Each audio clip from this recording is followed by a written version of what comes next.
Mother, I did it for my team. I did it for my John Johnson, James Collins, John Russell, my son. You know, my dad.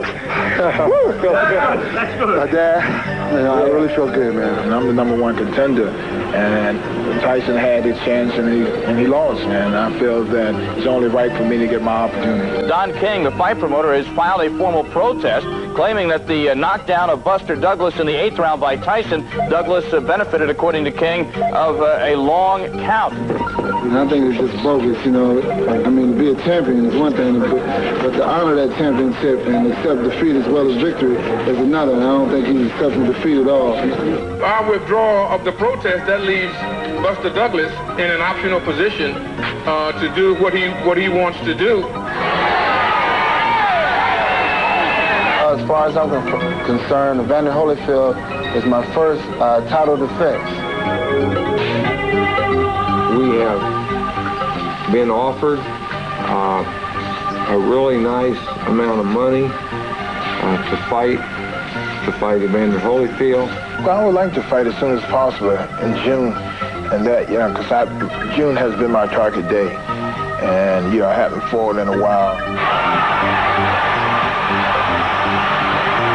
Donald Trump plans to put on a Mike Tyson-George Foreman fight in Atlantic City the same week as Steve Wynn promotes a Buster Douglas-Evander Holyfield bout in Las Vegas.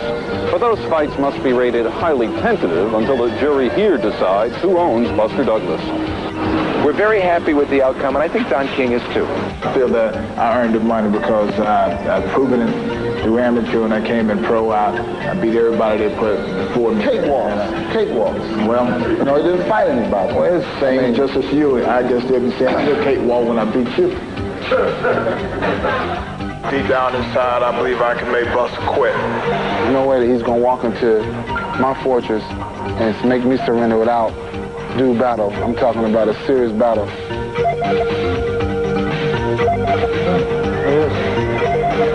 246. 246.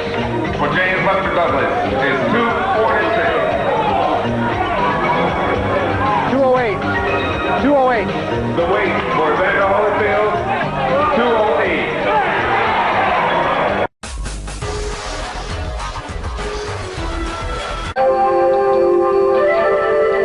Tonight, two heavyweight high rollers have come to Las Vegas with hopes of cashing in on boxing's most prestigious prize.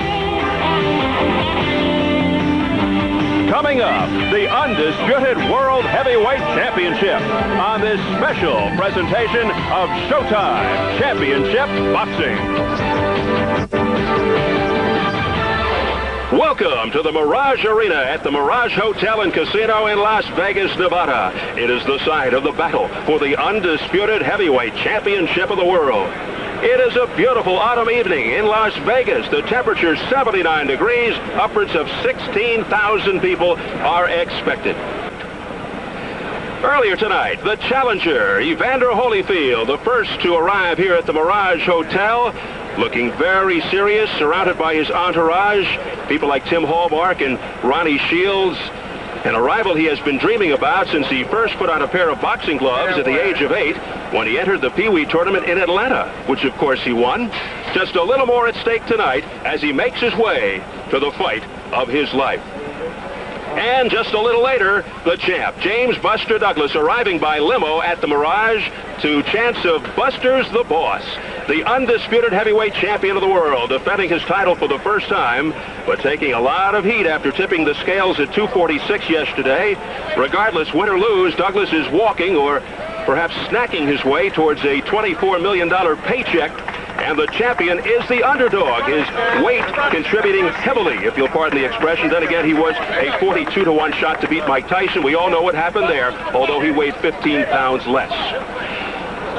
Thanks, Steve. A roaming reporter doesn't have to roam very far to find celebrities at a boxing match, because here, just a few feet from the ring, is where they sit, at $1,000 a ticket. These seats up close are $1,000. Are they worth it? They are? Well, I tell you what, we better get out of here, Clint. No, they don't. There was no peanuts. There were no free hot. What else do we get? Is there anything like a heavyweight championship fight? No, I don't think so. I don't think so. I think it's, you know, man to man, and it's man in his most raw form, you know.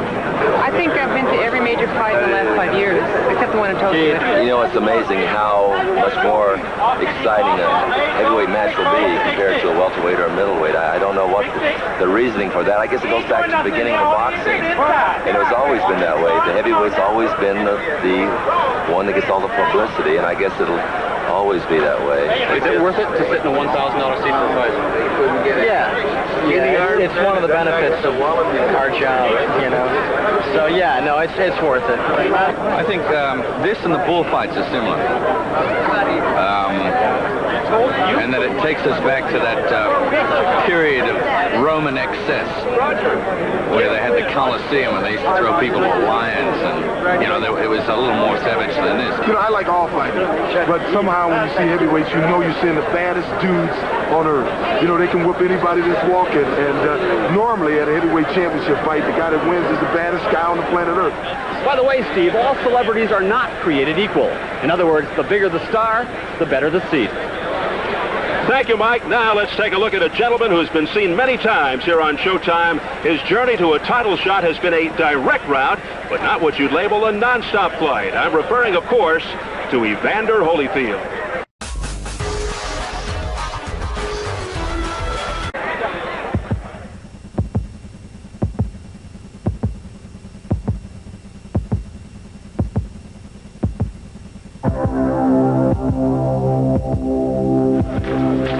The #1 contender on the brink of his life's ambition, honed and cultivated by Team Holyfield. We're working for Evander. We want him to be champion of the world. He deserves to be champion of the world.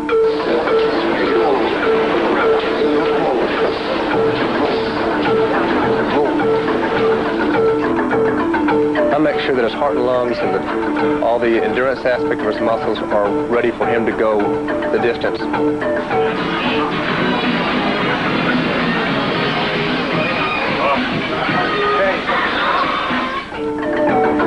He's got this wall around him of muscle, and I'd like to open up the door and let him out. There's a very tight spot right here. Very, very tight. And of course, this being tight affects the whole body. And if you can stretch it out, then he has more freedom up here. I gave him all the power and knowledge of building stronger muscle. 4, 5, 3 more, baby. 6, go 7. 1 more. Get 8. My job is to arrange his fights, negotiate the terms, and also market Evander Holyfield to the public. And I want to introduce to you a guy who not only is a great fighter, but a great gentleman, Evander Holyfield. Once I'm in the ring, I got to prove it. I got to prove that it's all worth the while. And I know that all this waiting and being patient all depends on how you make the best of the opportunity. Holyfield's countdown to the heavyweight championship began in the spotlight of the Olympics. Ironically, it was bronze, not gold, that brought him initial fame.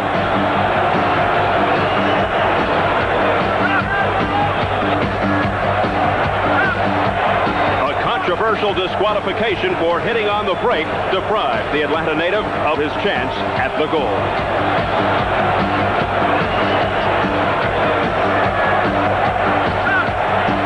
I was a member of the 84 team, and it was a big honor for me. And even though I didn't get a chance to win a gold medal or get the opportunity to fight for a gold medal, but I did enjoy it. Unfazed by his Olympic disappointment, Holyfield embarked on a pro career. He debuted in Madison Square Garden, handily winning a 6-round decision. It seemed Evander was truly the real deal.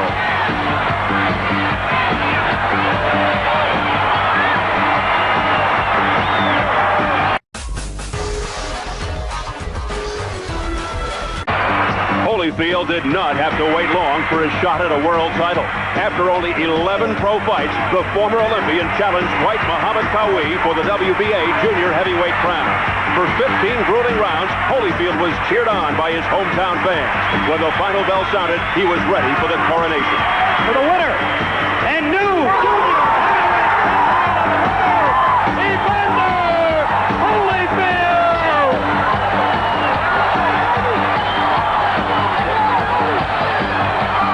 My first goal was to be a world champion, which I didn't know was I was going to be the world champion light heavyweight division or the cruiserweight or the heavyweight. Evander was the first of his Olympic class to win a world title. Within 2 years, he unified the division. With no cruiserweights left to conquer, set his sights on the world heavyweight champion.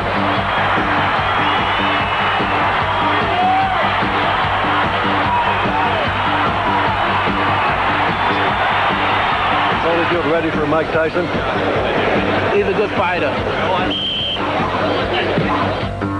Physical conditioning and weight training helped to beef up Holyfield.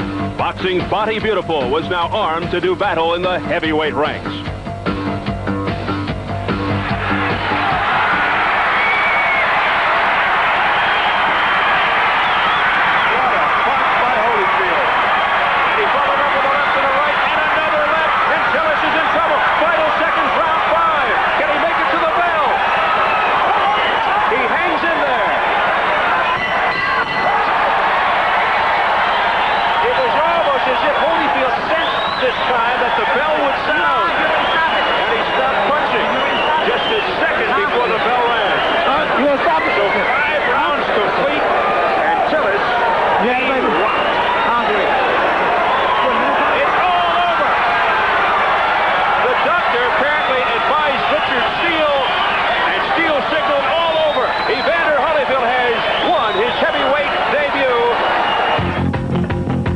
He rose through the ranks to become the #1 contender.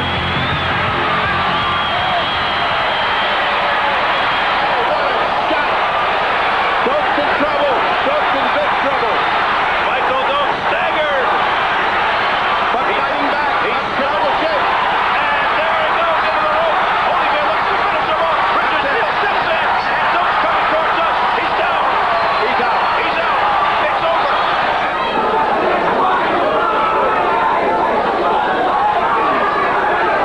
Right now, Holyfield is getting on track. He's finally woken up. Fans are going wild. Holyfield has KO'd Edelson Rodriguez. Now Holyfield's fighting like the #1 contender. He's really upset. He's fighting angry. Holyfield looking to throw it out. This is vintage Holyfield. Focused, concentrated, looking for his knockout. Too much. The doctor said, dog, it says too much, and that is it. Holyfield is won.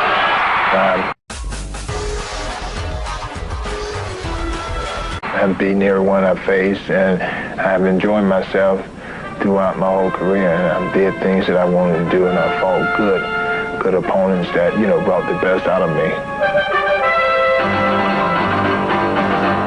The time had come for a showdown. I would love to fight Evander Holyfield, but by no means, right now. Right now, today, tonight, in the ring, out of the ring, anything he wants. We are hopeful of going to Tokyo, Japan to fight James Buster Douglas if he should beat his opponent on the November 18th card. And from there, you know, is anybody can play. You know, that means it's Evander Holyfield. He's standing right there, and we want Evander Holyfield, and we want to be able to get him sometime in the very near future. But James Buster Douglas had plans of his own, and Holyfield had to set his sights on a new target. Evander, let me ask you, are you surprised by the outcome? Well, not really surprised. I came into this fight with an open mind that I was going to fight the winner of the match, because my goal is to be the heavyweight champion of the world, not just to fight Mike Tyson. While Douglas spent his summer fighting on the course, Holyfield confined his battles to the ring.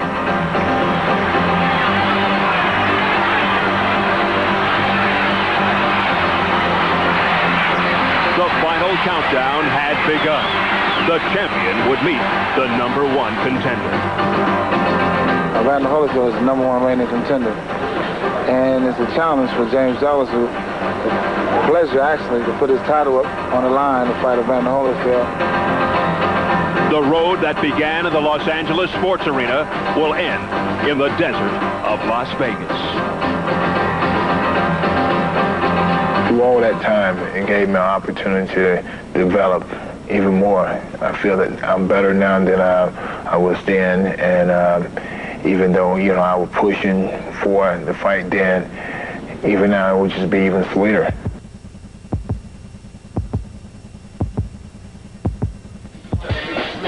And there he is, the #1 rated heavyweight contender, Evander Holyfield, in his dressing room. Keep in mind, Holyfield, the challenger, comes in as the favorite. Only the 12th time the challenger has come in as the favorite in a heavyweight championship fight. He started out at better than 2-1 2 months ago. And, you know, it's interesting because career-wise, Evander Holyfield grew up on television.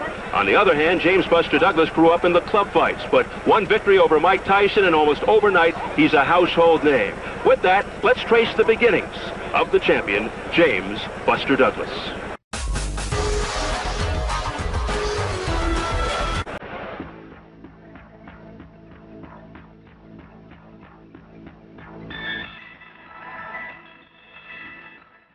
I got involved in boxing at the age of 10. You know, I fought at the local recreation center in Columbus, Ohio. This was Blackburn. And that's where I launched from age 10 to 15. Then I got involved in other sports, such as football and basketball. After high school, he played basketball for 2 years in college. And then when he came back, during the summer there, he'd go and I had these boxing programs, and then he would go and box, you know, like amateurs, stuff like that. But since I was so active in boxing, he's been around boxing all his life. It was nothing that I was pushed into. You know, that's one thing I want to clear up. I was never pushed into boxing. You know, I was on him for a year or so to try the sport, and he held me off until, you know, he thought I was ready. James Buster Douglas, under the guidance of his father, made the decision to fight professionally.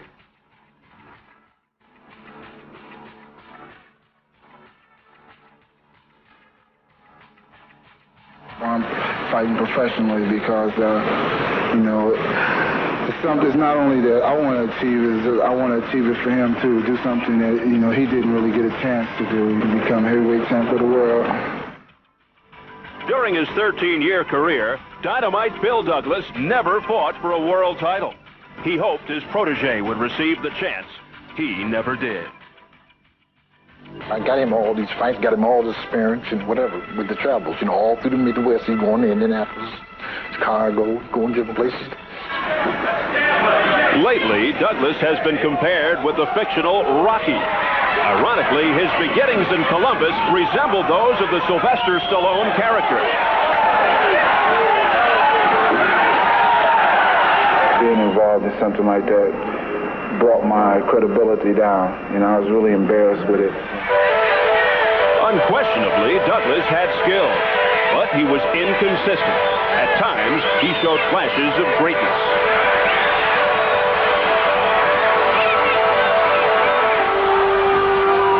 Other times, he would lose his concentration or simply run out of gas against lesser opponents. But those close to Douglas always kept the faith. James called me on his 24th birthday, which is April the 7th, 1984, and said he would like to talk to me about getting involved with his career. He brought out the plate and said, at this point, you know, this is what we have, but, you know, if we all put our efforts together, then we can just, you know, make this thing really flourish.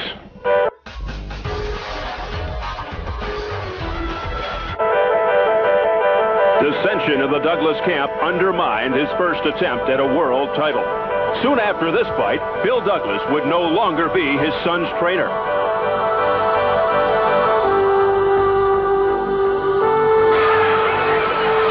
Well, it was this thing of all the pressures has, you know, gotten to me. Like I said, it was going into the fight wasn't on the best. You know, I wasn't on the best role rather. I just, did what I could. I got out of what I had, and mentally, it was just I produced all I could do. But again, it was a learning experience. It was something that I had refused to just sit back and just accept and go on. Like, well, that's as far as I could go in that. I knew it was more for me. And it just made the desire, the fire burn even fiercer. By the time Douglas got a chance at the crown, it was unified and sitting on the head of Mike Tyson. Most regarded this fight as a tune-up for the champion. With the odds stacked against him, Douglas suffered his biggest loss. She went into sleep, and it wasn't a painful thing. Sure, it's hard, but, I know she's looking down on me, wanting me to continue to do what I have to do. And that's basically how I'm thinking of it. And I believe that. The loss of his mother seemed to be a divine inspiration.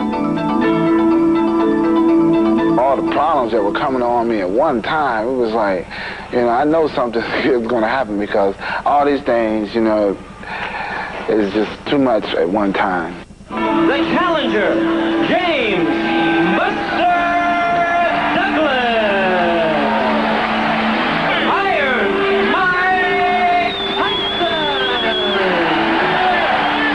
I wasn't going to be absorbed by the aura of this invincibility. I come to fight.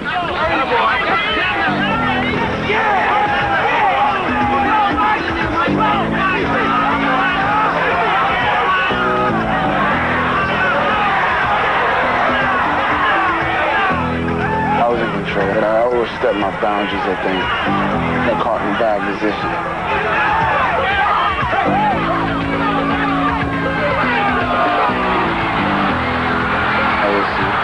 Surprised, like startled, focused, still focused. I just picked up the count and got back up and did my thing. I knew he was going to come over, as the fighter in him was going to come over and go after me. And I was just ready for it. Showing that, I wasn't, I'm still alive, that I'm not, wounded, and I'm still alive. I'm a tiger. It was a great fight. It was something that I knew that I could do it. I knew that I had the ability to... The world. And it really hasn't sunk in yet. Yeah, I would, yeah. Arriving at the airport, I thought I was just going to come on in, get in the car. Nope, not anymore. But all that's different. Right. You're the champ now. Right, and it's like, I wonder why all these people are around me, and I'm the heavyweight champion. Yeah, there you go.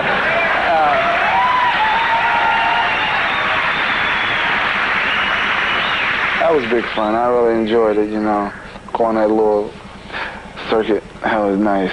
Had a good time meeting Johnny, David Letterman, Brian Allen, It was big fun.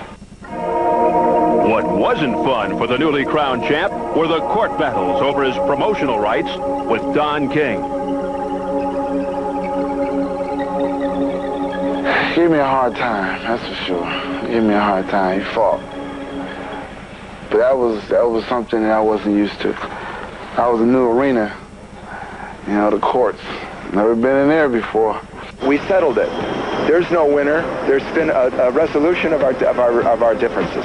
Let's leave it at that. That's a good way of putting it. We're very happy with the outcome, and I think Don King is too.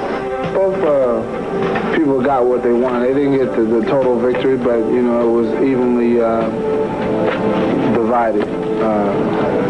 Like I said earlier, we got what we wanted.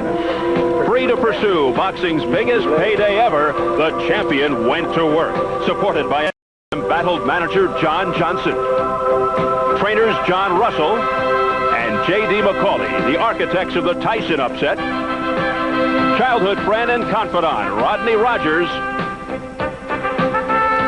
and the man who started it all, his father, Bill.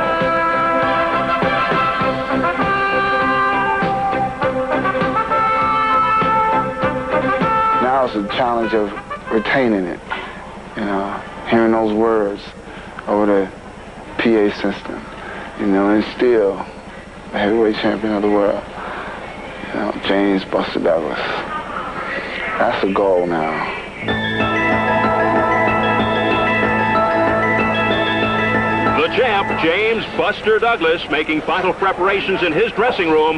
Douglas finds himself in a much different position these days. Now he is the hunted rather than the hunter. It's got to be a whole new mindset.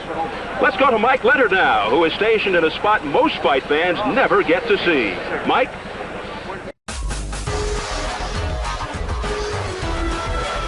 Steve, this is how it looks behind the arena. Not very impressive. How it feels, though, is another story. From these rather unpretentious portable dressing rooms, each fighter will embark on what has to be the scariest walk in all of sports. Surrounded by their cornermen and a few close friends, Buster Douglas and Evander Holyfield head down this narrow path running parallel to the stadium. We notice the stark white barricades, the TV cables running along the ground. They, no doubt, will be oblivious to all of that. Then, with hearts pounding and minds racing, they walk to a point where they can see the stands open up. This is when the spotlight hits their eyes, when the theme music begins to play, and when the real terror sets in. Screaming fans, leaning over the railings above, start a thunderous roar that crashes outward like a tidal wave of noise as the boxers finally enter the arena. In baseball, there is the refuge of the dugout. In football and basketball, there are halftime retreats to the locker room. In boxing, however, once a man climbs into that ring, once his friends and handlers have left his side, there is no escape, Steve, until the brutal end.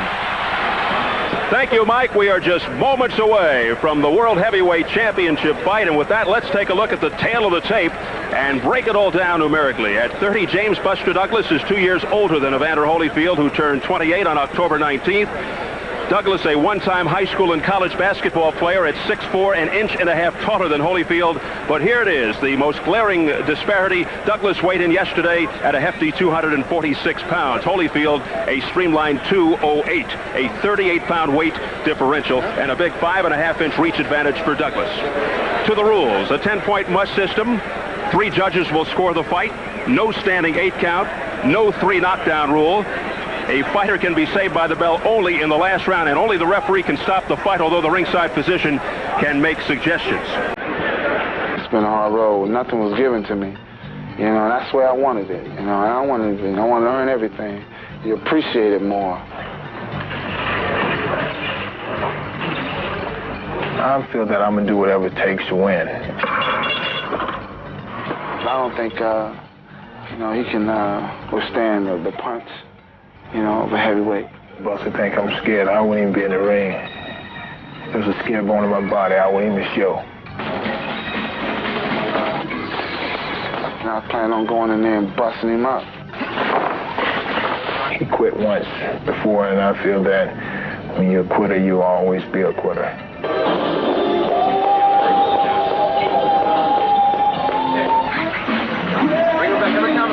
I feel that with my condition and with my skills, I'm not thinking that it won't be a match. He's gonna come and try to, you know, take it away. So it won't be easy.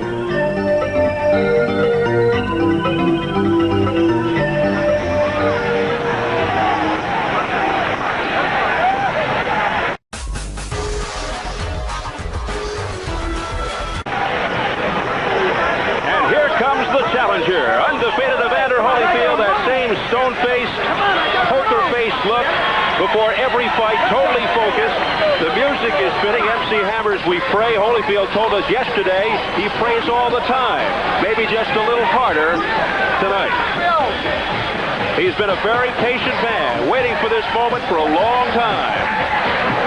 The so-called late punch at the '84 Olympics, which denied him the gold, and then last year coming so close to a huge fight. Monstrous payday with Mike Tyson, only to watch as a man named Buster Douglas snatched it away. But he kept waiting quietly and in dignified fashion. While he was waiting, he was winning.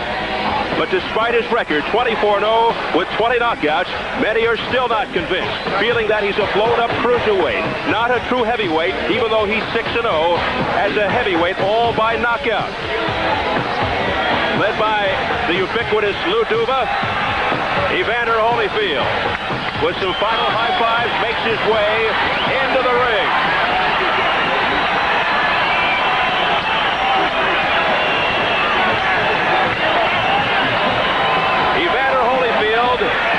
greeting from the crowd. He's a lot like his opponent tonight in that both are humble, genuine, very religious, and true sportsmen. Holyfield says he loves to fight, but he's not in love with being a celebrity. As Charles P. Pierce wrote in the National, if Evander Holyfield becomes heavyweight champ, he would own the title. The title wouldn't own him. And here comes the undisputed heavyweight champion of the world, James Buster Douglas. Led by John Russell, his trainer. Douglas looking to prove that his electrifying victory over Mike Tyson was no fluke. It was one of the biggest upsets in sports history, defending the title for the first time. Should he not succeed, he may never have this chance again. And despite his 246 pounds, he says he feels mentally and physically better going into this fight than he did going into the Mike Tyson fight. Douglas also says tonight he'll try to counter Holyfield's pressure with his quickness. He also has that stinging jab, a polished uppercut, the superior size and big reach advantage, major factors. But one thing that was seriously questioned after Douglas fought Tony Tucker in 1987, his heart.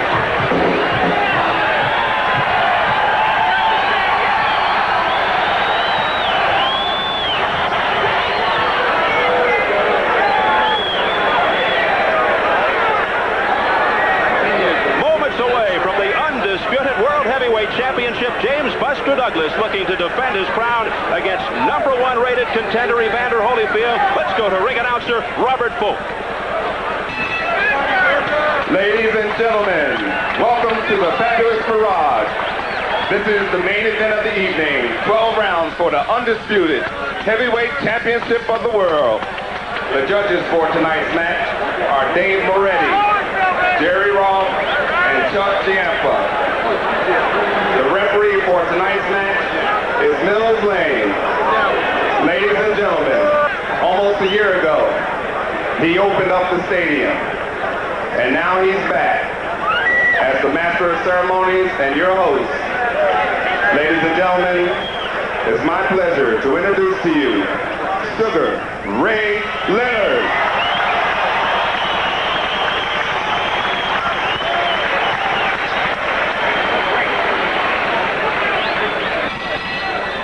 Ladies and gentlemen, introducing in the red corner, wearing red trunks with black trim, weighing at 208 pounds from Atlanta, Georgia, with an undefeated record of 24-0 with 20 knockouts.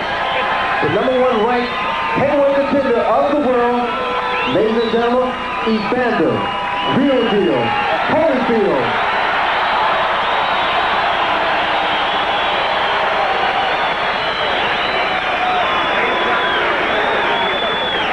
And now, ladies and gentlemen, introducing in the blue corner, wearing white trunks, weighing in at 246 pounds, from Columbus, Ohio, with a record of 30 wins, 4 losses, and 1 draw, with 20 knockouts.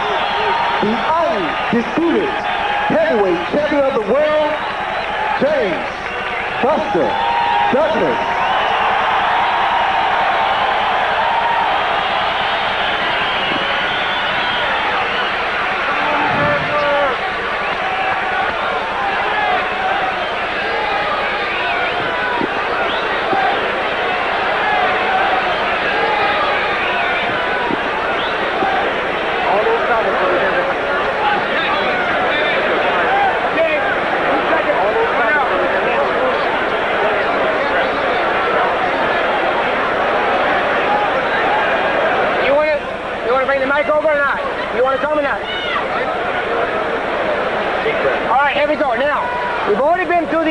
One time in the dressing room. This is for the big championship of the world.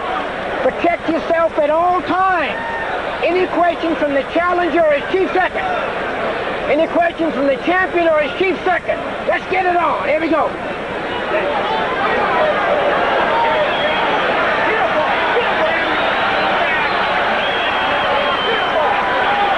So up the final instructions from veteran referee Mills Lейн. And his familiar, let's get it on, Evander Holyfield. Holyfield is looking to take the heavyweight championship away from James Buster Douglas. Round 1, scheduled for 12. The champion, Douglas in the white trunks. Holyfield, the challenger and #1 heavyweight contender, wearing the red trunks with the black trim. And now right off the bat, the key could be pace. Holyfield will try to dictate the pace, stay busy, swarm, and if Holyfield can get by Douglas's riveting rights through the early to mid rounds, it could be a telling sign. Then conditioning could take over. Well, I think in these early rounds, what we want to look for is the battle of the jabs. Douglas has a terrific jab, but see Holyfield, he wants to establish his jab, and that will make Douglas's jab less effective. So that's a key in this first round. Douglas, much bigger, 38 pounds heavier, 5.5-inch reach advantage. Will try to keep Holyfield on the outside so he can work his jab, left hook, and right uppercut, which was so useful and effective against Mike Tyson. He'll try to keep Holyfield from getting inside where he is so effective with those short, crisp, hard punches. And Holyfield has great hand speed, tries to wear down his opponents with accumulation of punches. Douglas tends to throw fewer punches, but he is very accurate. Holyfield is the busier of the two. Holyfield putting better combinations together so far in this first round. He seems much looser to me. And you see how he always finishes his combination off with a hook. That's something he doesn't feel Douglas does. And there is that hook after a two-punch combination for Holyfield. Holyfield tends to get hit often, but says people think he gets hit harder than he actually does. He told us the only time he was hurt or stunned was against White Kawi in the first meeting and against Carlos De Leon. There's a counter right hand by Douglas, a key weapon for him. He's trying to find the range. Buster is looking to find the range with the right hand. That's why he's pawing with the jab. Whereas Holyfield's trying to find the range for that left hook. Holyfield respects Douglas's skills, not overconscious of his size, and is not getting sucked in by Buster's weight problems. But he does question Douglas's intestinal fortitude, which was really illustrated against Tucker in '87. One of the important things for Holyfield here is he's using the jab a lot, Steve. Can't let it languish out there because Douglas has such a quick right hand. So a feeling out process here in round 1. And with regard to Buster's stomach, Holyfield's co-trainer Lou Duva said, "I hope there is some food left in the hotel after the fight." Little boxing humor there, ladies and gentlemen. More Buster Douglas tummy jokes, and then he's a big right by Holyfield. Not a huge punch, but you can see he's finding the range with that punch as well as the jab. So this first round, what Holyfield wanted very much. Evander Holyfield dictating the tempo out of the gate. Final seconds, round 1. Great three-punch combination by Holyfield.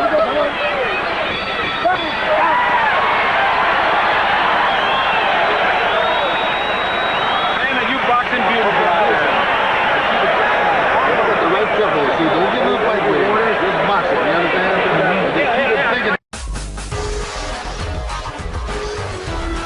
You're going to raise hell, see? But just keep that left jab going and the combinations, you understand? Keep them on outside. You don't have to go inside yet, right? Because you got plenty of time. Just keep them on outside and keep pot shotting. I don't want that weight to be laying on you, right? Now, you're doing a hell of a good job, right? And that's operating like a champ. That's just be very, very, very alert. Work your jab a little more and put a little more heat on it, all right? A little more snap on it, James. Breathe easy, baby. Step through it. All right. Breathe easy. Relax. Get the flow, Buster. Get the flow. We head into the second round. They were extremely pleased over in the Evander Holyfield corner. And you could hear what Georgie Benton was saying. Don't slug with him yet. Keep boxing with him. And also don't get inside because they don't want Douglas laying on it. You see it right there, and that's what I said in the first round. Whoever wins the battle of the jab early is almost sure to win this fight unless Douglas lands one of those super right hands. And Al, in most cases, when there were big weight disparities in heavyweight championship fights, the smaller fighter has won. And Evander Holyfield hopes that history repeats. There have only been 5 men who won the heavyweight title over 230 pounds, which is really an astonishing statistic when you think about it. Of course, Primo Carnera, 270 in 1934. He's a lineman. Amazing. Douglas at 246, Holyfield 208. Action in round 2. Both flicking the jab.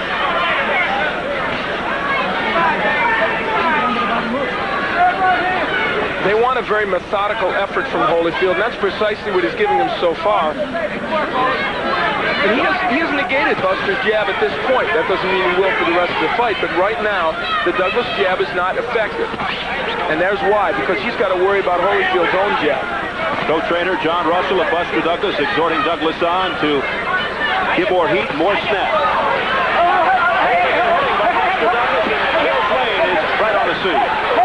And you saw Douglas as Lane admonishes him for holding, using the uppercut.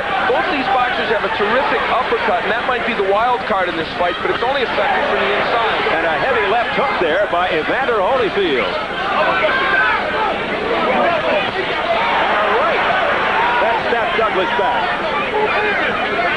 I think some would be surprised that Holyfield has been hit so little in the first round and a half of this bout. He's not used to that. He is not, yeah, that's right, it may screw his game plan up. He is not the quickest starter in boxing. And of course, we also know that his defense has suffered some in the past. But I'll tell you what, I think in his corner, they're thrilled with this kind of methodical effort. Sometimes Holyfield actually needs to get hit to get the juices flowing. To really get into a brawl, but I'm not sure at this point they want that in his corner. They want something like this, because they know if this fight gets into 6 or 7, they think their man owns it. Holyfield does have a monstrous right. Final 20 seconds, round 2. Again, the holding and hitting. Douglas holding with the left, chopping away with the right. Come on! Mills Lейн start taking a point away for the holding by Douglas. He's warned him twice now. Lейn, an authoritative figure. He's a district attorney in Reno. He might arrest him.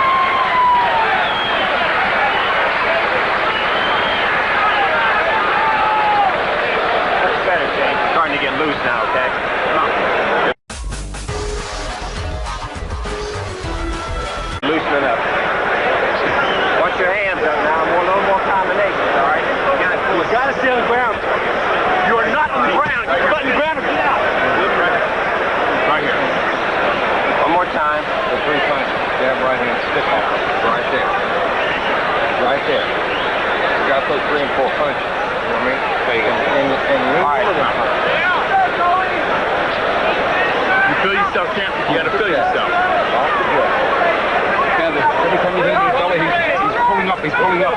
Concentrate, just moving. Go to that belly. Work with belly. You hit him with the right hand, come back with the left hook, right? Don't stand still too long. Don't stay in one spot too long. Let's go, champ.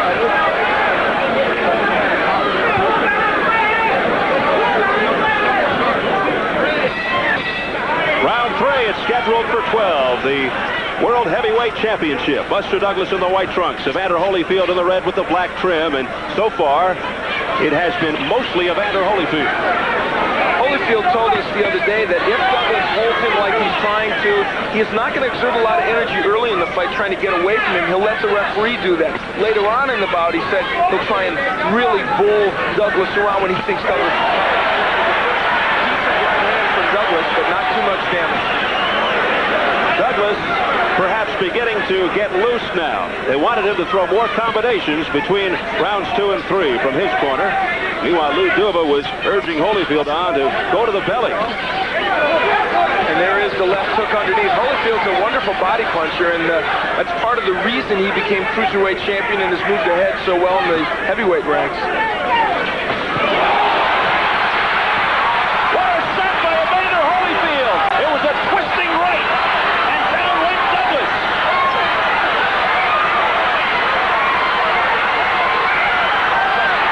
There's a new heavyweight champion of the world, and his name is Evander Holyfield.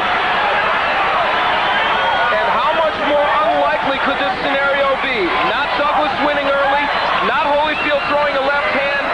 It is, instead of Douglas's right, it's Holyfield's right that creates a one-punch knockout. I don't think anyone would have expected this scenario to come about. It ends in round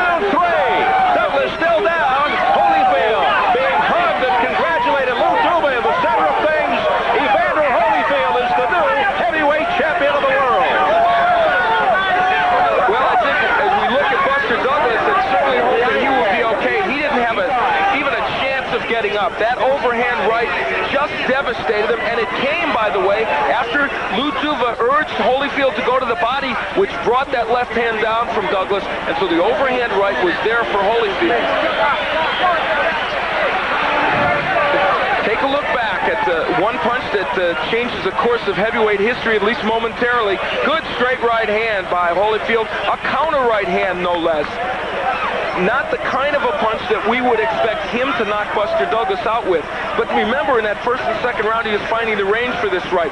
You'll see a lazy left jab by Buster Douglas. Then we'll see another, the uppercut from way back. Well, the primary rule in boxing is you never throw an uppercut from far back. We've seen so many boxers get knocked down from it. And remember I said earlier, as we look at it again, that Douglas wanted to land the uppercut. That's not the way to throw it. This fight ended because Buster Douglas made a very basic tactical mistake. Solid flush on the face from overhead. Here comes that monstrous right. That is as basic a mistake as you can make in boxing, and Buster Douglas did it. I remember other fights, Donald Curry, who'd never been knocked out, trying an uppercut against Jung Suk Wang, of all people, and getting knocked flat on his back. In this case, it's a very important blow because it separates this man from his heavyweight title. And check out the eyes. No way Buster Douglas was getting up from this. Mills Lane counting him out.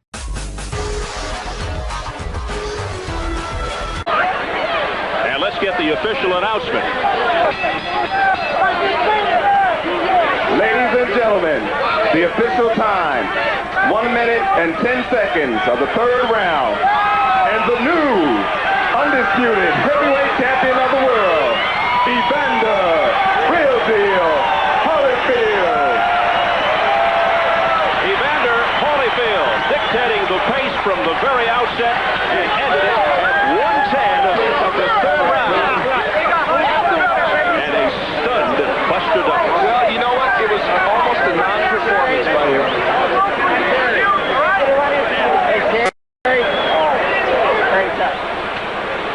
Another look at the final punishing blow by Evander Holyfield. Keep your eye on the right hand of the real deal, Evander Holyfield. Buster Douglas never saw it coming. A thunderous shot by Evander Holyfield, and that was his proclamation that not only is he a true heavyweight, he is truly the new heavyweight champion of the world. From another angle, from up above, any way you look at it, Buster Douglas hitting the canvas. And he never got up. Standing by with the new heavyweight champion of the world, Evander Holyfield, is our Al Bernstein up in the ring. Al? Well, thank you, Steve. Evander, I guess this does mean you're a heavyweight, huh? Well, first of all, I'd like to thank Christ for the victory. Thank Christ for to have patience and be able to go in and be able to capitalize on the opportunity, because he do said, being patient, you will be awarded. Well, you were patient and you were awarded. You told us that you're a thinking man's fighter, and you proved it tonight. You boxed well for 2 rounds, and then you took advantage of what was a big mistake of his. Well, yes, I did. I went out there, and I anticipated him pumping the jab, and I was out there to prove that I did have a better jab. I could hit him with the jab if I wanted to, and he felt that I would be reckless, and I just took my time, did what my corner asked me to do, and of course, like George said, he throws that uppercut, which a lot of times you have to be perfectly still, and I was waiting, and he threw it in the wrong position. I was able to capitalize on it. He sure did, and let's take a look at it, and you can comment on how he threw it from so far back, and you countered beautifully. Here it comes. Well, actually, I was jabbing, I was giving my distance, and I carried my right hand in case he tried to come over it, and there he is. He threw that uppercut, and I stepped back, got out of range of him, maybe step in with a short right hand. Well, that is a clinic on how to counter an uppercut that's thrown from too far out. Evander, you're now heavyweight champion of the world. Undisputed, as Lou Duva so aptly points out. What's next for you? Well, actually, I just thank God that I got through that, and I'm just going to go back and enjoy it and take what the Lord has given me and be able to go out and witness to the kids that, to have that positive attitude, because a lot of people felt that I couldn't do it because I was a small man. So with this will, display to the kids that, if you work hard, train hard, and work at anything, you can be successful. And you were as successful as you could be tonight. Congratulations. Thank you. And now let's go to Mike Leonard, who is in the dressing room of the former champion. Buster, you seemed a little tentative at the beginning. Were you? Well, it just took me time to get off, you know, to get into the groove. You know, he just, you know, he was ready. You know, he came out and he did his job. I commend Evander. Fought a tremendous fight. You know, you live by the sword and you die by the sword. You know? Sometimes a fighter can see trouble before it happens. They make a move and then leave themselves vulnerable. Did you see anything like that before you got hit? No, I didn't see anything such as that happening. It was a thing of, you know, I just was out of position and was trying to hit him with a shot, and I just overextended myself, and he caught me with a good shot, and it you know, brought me down. You were down for quite a long time. There was some concern about an injury. Oh, it's fine. It's just, I guess make sure everything is all right before you get up, you know. Doctor made sure. And Evander Holyfield is a good fighter? He's a great fighter. You know, he's a tremendous fighter. That's why I wanted to put my words against his. You know, it was an opportunity for me to, you know, fight a great fighter, and I did. And, you know. This is always the worst time to ask about a future, but do you think about that now? No. Just going back home? Yeah. Just regroup and think about things. Okay, Buster. Thank you very much. Steve? All right, Mike, we just saw one champion get unseated, but early 1991 and another big fight coming up here on Showtime. Sugar Ray Leonard will try to unseat WBC super welterweight champion Terry Norris, and we've got both of them with us right now. And Sugar Ray, this is a very formidable opponent. A lot of people are saying that you're taking a major risk in fighting Terry Norris. What do you say to that? Well, I'm glad to hear that. As a matter of fact, this young man here would push me to my limits because he's younger, he's faster. I just have the experience, so what I have to do, I have to nullify his speed and try to break him down. But Terry Norris proved that he wanted to be champion. You know, he had one mistake. He came back and just totally annihilated John Beast Mugabe. So I look forward to this young man challenging me. Terry, what do you think about going up against a legend in boxing? Well, I'm thrilled to be fighting Leonard. I respect the man, you know, for what he's done with boxing. I'm gonna do my best to, you know, do what I've been doing, come out the victor. Keep your hands down. What's your biggest concern against a guy like Leonard? Leonard, basically his experience. You know, he's been in the ring with all the best. You know, and I'm coming up. I think I got the skills to beat Leonard.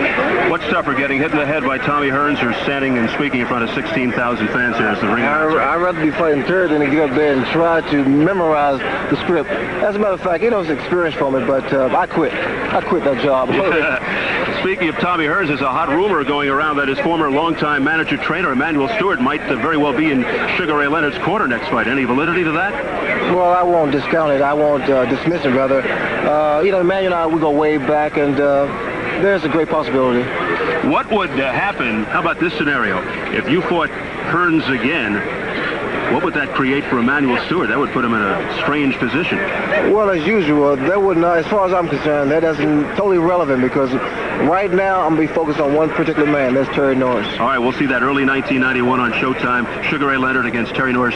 Good luck to you both, fellas. Thank you. Thank you very much. Let's turn back to my partner Al Bernstein, and how about summing things up tonight? A stunner. Well, it was a stunner, and I'm afraid from the Buster Douglas standpoint, he was a no-show tonight. The weight was 246, questions about how hard he had trained, and I'm afraid he answered those questions. He was never in this fight, and he made a basic boxer's mistake, got hit with a big right hand, and when you're not in great condition, Steve, those are the kind of right hands that knock you out. So I'm not taking away from Evander Holyfield's performance. He was very precise in what he did tonight, and I'll tell you what, he not only proved he's a real heavyweight, he proved he can box when the occasion calls for it. Where does Holyfield go from here, Al? Well, he would want to go to see George Foreman, obviously, and the public would like that match. It's an intriguing matchup, and what we saw tonight, in my mind, makes people think, some of the boxing people probably think that Holyfield might even do better against Foreman than some thought, because he showed those boxing skills, and that's what you need to do against a big man like Foreman. Hit him with a lot of punches quickly. What about the controversy with all of the sanctioning bodies, all the complications? Where does, for example, a Don King figure into all of this? Well, Don King, of course, is the gentleman that released on his stationery the press release that said that all three governing bodies were going to make the winner fight Mike Tyson. Bob Lee of the IBF immediately repudiated that. So I think what's going to happen is the three different organizations will have to sort this out. There's no reason in my mind why they should. In my opinion, Evander Holyfield is champion, and he certainly should not have a mandatory defense right away. And if he wants to go fight George Foreman, he ought to be allowed to do it. Well, that about wraps things up, Al. It was great working with you, and once again, the new heavyweight champion of the world is Evander Real Deal Holyfield with a third-round knockout over James Buster Douglas.